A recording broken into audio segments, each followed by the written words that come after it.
Hello everyone, I'm Koros, and today we are going to be talking about the Battle Pass, or more specifically, what to do with it if you already have all the partners, which, as you can imagine, are the big draw of getting the Battle Pass.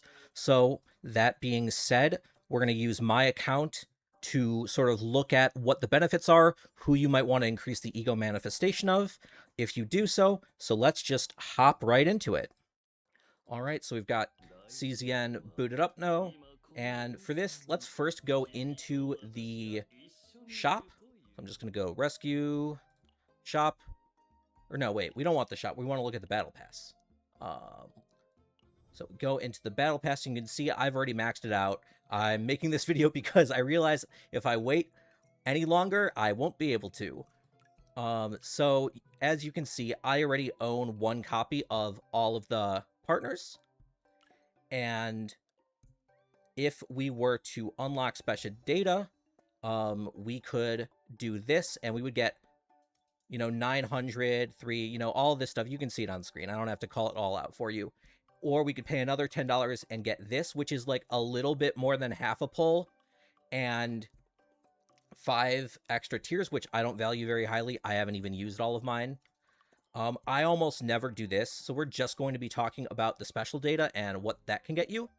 So this gets you the partner and 900 crystals, which is a tiny bit more than 5 pulls plus 3 here. So that's 8 pulls total, we'll call it. Some money, I already have tons of money, so this isn't really relevant. Again, Tears of God, I don't find that relevant. These definitely can help you if you're getting someone new for your roster. They will speed run you to get them up to par, although if you have this many Tears of God, you're probably going to do that anyway, but they're still nice. The prism lenses are really nice. These are relatively hard to come by, and so getting those for a character you really like is fun, especially if you're trying to backfill some of the standard combatants or combatants you didn't fully fill out earlier. These undetermined ego crystals, these are actually very nice, so I quite like these a lot. But again, $10 for really the main draws are the partner and the 8 pulls here. 8 pulls for $10 isn't horrible value. I mean, it's, pretty bad compared to something like the monthly pass. But if we compare it to one of the packs in the shop, I'm just going to open up the most basic pack, because if you're waffling about the battle pass, you're probably not buying out the giant packs in the shop. So if we just look at like the cheap one here, $15, that gets you a 10 pull. So this is already like a worse value than getting the battle pass, since this is getting you, just a couple extra pulls for $5 more. That's, makes it so that if you are just looking to get pulls as cheaply as possible, the battle pass is definitely still the way to go after you've done the monthly pass, of course. Yeah, I can claim all those, but it doesn't matter. But the partners are where it comes down to what you actually value if you want to, be as low a spender as possible and really try and maximizing your money spent. Money is different value to everyone. I'm fortunately in a position where I can afford to spend on, relatively frivolous things like gacha game battle passes, but your situation may be different. So take everything that I'm going to say and try and fit it to your perspective and your situation. So I think the best way to do this is to actually go into our partners menu, and let's see, we'll filter down to the Salema partners. Those are the battle pass ones, and you can see we've got all 6 of them here, and let's look at who they're attached to right now. So Aishlin is the Vanguard.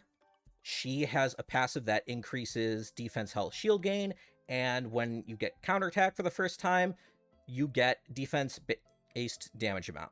So she really works for someone who's already getting counterattack from somewhere.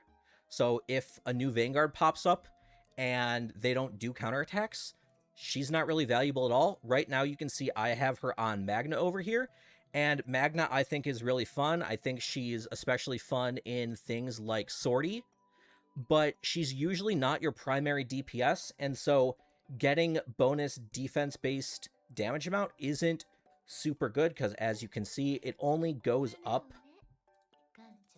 a little bit, goes from 15 to 19, so you're getting 4% there, and you're getting 2% more defense, health, and shield gain. I think if you're going to be getting duplicates, Aislin's probably not the move.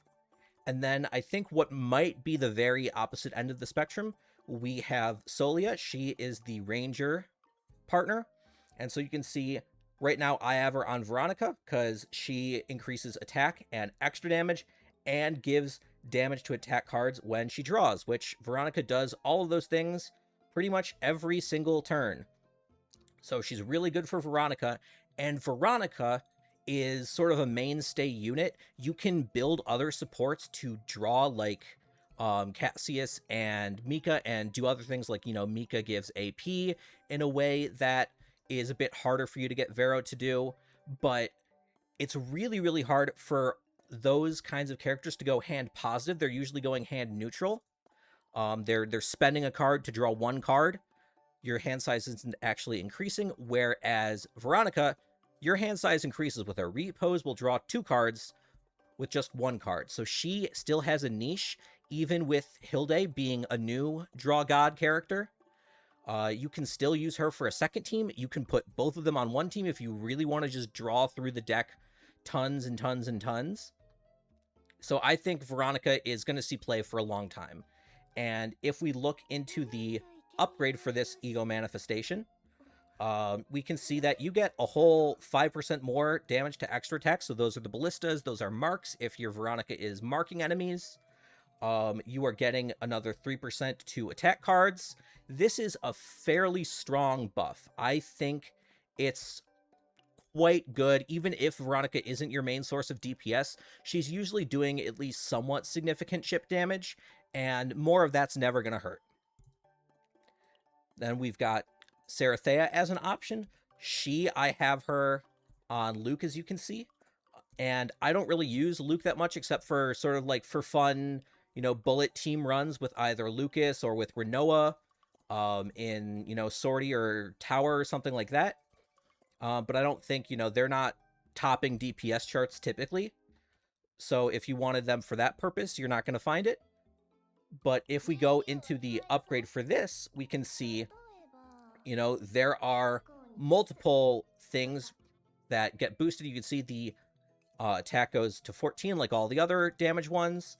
The crit chance goes from 8 to 10. That's really, really nice. 2% crit is a good amount. That is like a full crit chance, max roll, or 2 low rolls on crit chance for a gear piece. The crit damage, on the other hand, this is going up from 15 at max stacks to 17.5, 2.5% crit damage. Not that big of a deal considering how high you're typically stacking that already.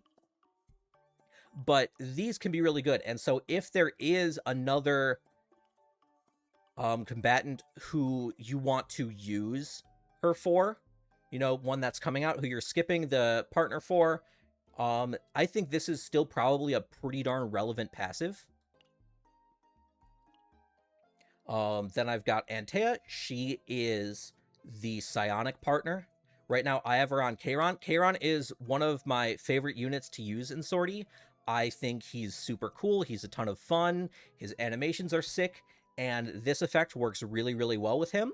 So if you're a big Kayron enjoyer, you might increase this ego manifestation just for that, because you're going to be increasing, attack, health, damage amount. That's not just attack. This is also health and damage amount. So that's a really, good buff, moving that from 12 to 14. And then if you're spamming out futilities or like multi-hits with Kayron, then this can be really, really good. Otherwise, it can be good on Tressa. There's a lot of ways, I think, to make this work for future psionic combatants as well. So I want to, say that she's decent, although I think her buffs are probably less good than Serathea's might be for relevant characters just because crit stats are so valuable. Then we've got Nyx. Nyx is very, very strong, not just for, the passive, but also for her skill. So if you wanted to have that skill on multiple characters and not shuffle her around, if you wanted to have it on multiple controllers on the same team, getting a dupe of her is also probably a strong choice. And with that, let's go into the ego manifestation and check that out. So we can see defense, health, heal amount increased by 2% from 12 to 14. And then all ally damage is increased from 8 to 10. And there are plenty of teams that can use 2 controllers. So getting a second copy that's, you're just keep around at Ego Manifestation 1 is certainly a choice that's valid. And I wouldn't fault anyone for doing that. In fact, that may even be what I do for my account. We'll see. And then finally, we've got Priscilla. And you can see kind of how I feel about Priscilla by the fact that I haven't leveled her. So right now, I have her stuck to Rin because she deals damage based on Ravage.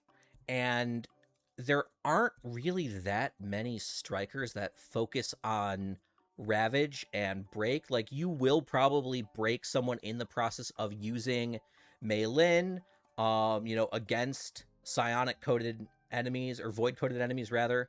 Rin can, break them as well, but it's not something that's like particularly common, and especially with things sort of clamping down on Serenial by not having tenacity bars at all, that definitely makes Priscilla weaker. And I just think that, Priscilla's effect, even if you were to upgrade it all the way, so obviously you get 7% more, which again, like, this is a decent buff if it's working, but I just don't think this is up enough for enough combatants to be really valuable, even if you get it all the way up to level 5. Of course, attack, health, damage amount by 20%, that's good, but there's plenty of other ways that you can spend ego manifestations that I think are more valuable. So I would say Priscilla's not the move.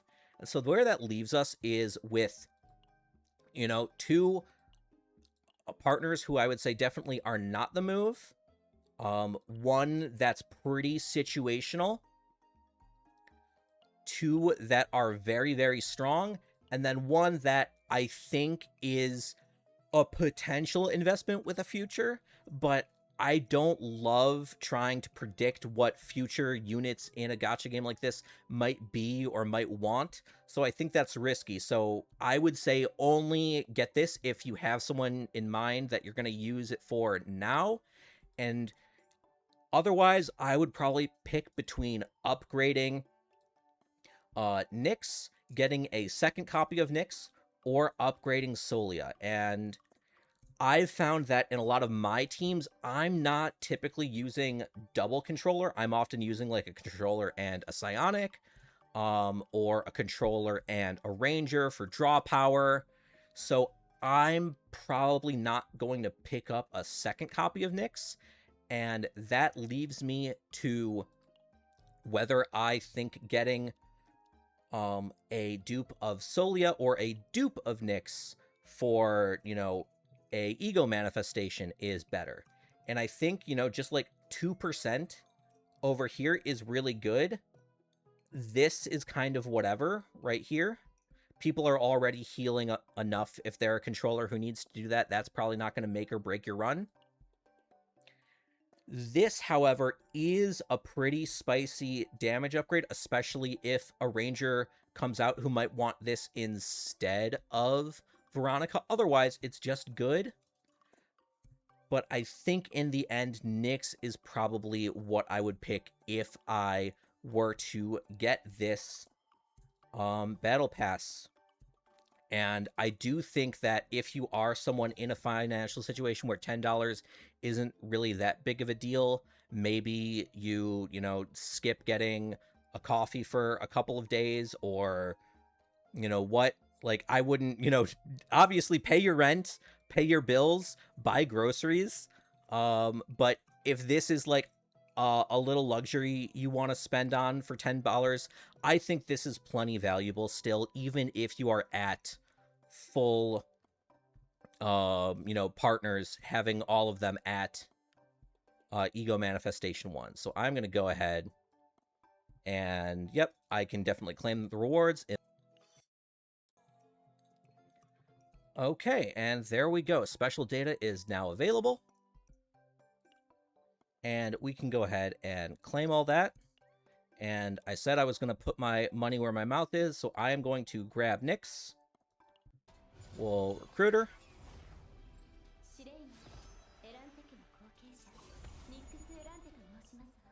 And then let's go ahead and go into partners. And we are going to do that ego manifestation. Yeah, select that. And there we go. So that's going to be pretty much it for today's video. If you do end up getting the battle pass, well, you already have, or if you have already gotten the battle pass, well, you have had all the partners, let me know who you picked in the comments below. I'm curious to see what kind of decisions other people made. That's going to be it for today. See you all in the next one.